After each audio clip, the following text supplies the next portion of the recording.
Oi, pessoal. Hoje a gente mergulha em Números capítulo 32. A coisa já começa com uma tensão no ar, sabe? Duas tribos, Ruben e Gade, tinham muito, mas muito gado. Sim, muitos rebanhos mesmo. E aí eles olham para aquelas terras a leste do Jordão, Jazer e Gileade, que já tinham sido conquistadas, e pensam, Opa, perfeito pra gente, né? ideal para o gado deles. Exatamente. Daí eles vão direto falar com Moisés e os líderes. O pedido é ousado. Bem direto ao ponto. Tipo assim, olha, se vocês acham que a gente merece, dá essa terra aqui pra gente como nossa propriedade. Não precisa fazer a gente cruzar o Jordão. Basicamente estão pedindo pra pular fora da etapa principal, né? Querem se assentar antes da missão acabar. Imagina o clima que isso criou. Nossa, sem dúvida. É um momento super crítico. 40 anos vagando, a terra prometida ali do outro lado do rio e de repente vem esse pedido que soa quase como uma quebra, né? Quebra da unidade do propósito que uniu todo mundo por tanto tempo. Pois é.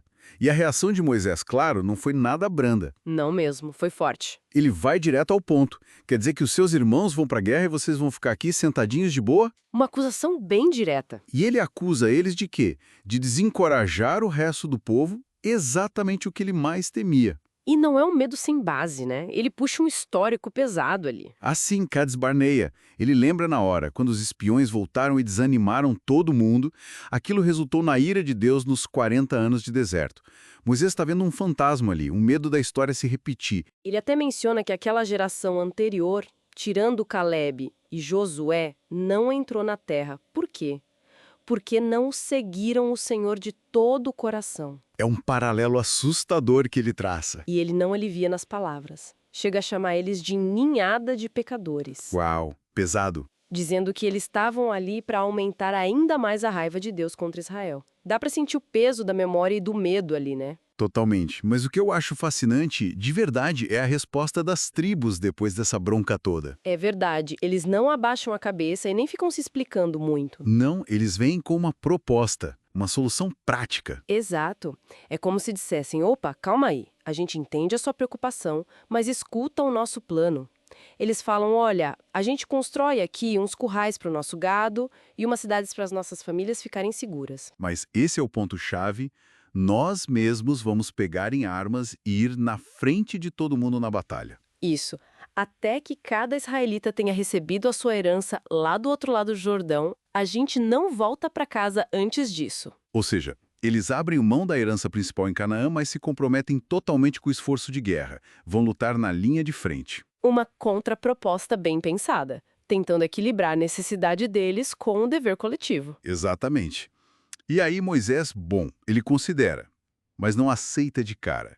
Ele impõe condições muito claras. Sim, ele diz, ok, se vocês fizerem exatamente isso, se todos vocês passarem armados pelo Jordão para lutar. Aí sim, quando a terra for conquistada, vocês podem voltar.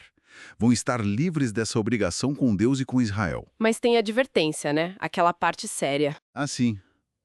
Agora, se vocês falharem, se não cumprirem a palavra, podem ter certeza. O pecado de vocês vai encontrar vocês. A responsabilidade é toda deles, não tem desculpa. E as tribos aceitam. Dizem, faremos exatamente como nosso Senhor está ordenando. Confirmam o compromisso. Vão cruzar armados, prontos para a guerra. E com isso, o acordo é fechado. É selado. Moisés então concede as terras que eles queriam, aquelas terras dos reinos de Sion e de Og que já tinham sido derrotados.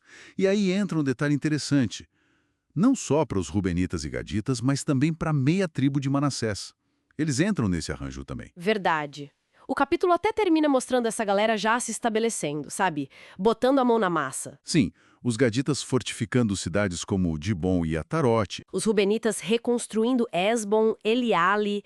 E tem gente de Manassés também, tomando partes de Gileade. Então, olhando para esse capítulo todo, o que a gente tira? Olha, para mim fica muito clara essa negociação intensa, né? Sobre território, claro, mas também sobre compromisso, sobre lealdade e sobre como a memória do passado pesa nas decisões do presente.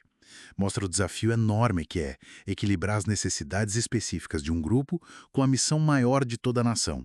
E tudo isso com a sombra dos erros passados pairando ali. Fica uma reflexão interessante mesmo. Como que a gente lida com isso, né? O interesse de um grupo versus o bem comum. E pensando mais para frente, essa decisão geográfica, sabe? Ter tribos importantes estabelecidas dos dois lados do Rio Jordão. É um bom ponto. Mesmo com um acordo que pareceu justo ali na hora, será que isso não acabou de alguma forma plantando sementes para futuras divisões? Ou talvez criando uma identidade um pouco diferente para quem ficou do lado de cá do rio? É uma ótima questão. Decisões que parecem muito práticas no momento podem ter consequências de longo prazo que ninguém imaginava. Algo para a gente pensar sobre os ecos da história, né? Com certeza. Fica aí a reflexão.